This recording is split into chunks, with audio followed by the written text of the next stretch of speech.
అలాంటి న్యాయం చేసే దాంట్లో ప్రమోషన్లో మొట్టమొదటిగా వర్మ గారు ఉంటారని చెప్పి మరొకసారి మీ అందరికీ తెలియజేసుకుంటూ, ఇంకొక పక్కన కార్యకర్తలందరినీ కోరుతున్నా, ఈరోజు వర్మ గారంటే అభిమానంగా ఉండే ప్రతి ఒక్కరూ పవన్ కళ్యాణ్ గారిని గెలిపించుకోవాలి. అతిపెద్ద మెజారిటీ, చరిత్రలో ఎప్పుడు రానంత మెజారిటీ రావాలి.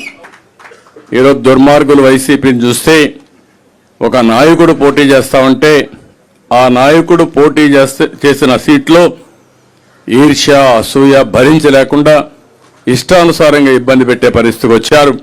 నేను అందుకే ఈ రోజు నుంచి మిమ్మల్ని కోరుతున్నా, ఎక్కడ కూడా ఒక చిన్న ఇది రాకుండా మీరే వర్మ క్యాండిడేట్ అయితే ఎట్లా పనిచేస్తారో దానికంటే 10 రెట్లు ఎక్కువగా పనిచేసి పవన్ కళ్యాణ్ గారిని బ్రహ్మాండమైన మెజారిటీతో గెలిపించవలసిందిగా ప్రతి ఒక్కరిని కోరుకుంటూ, ఈరోజు మాగుంట రాక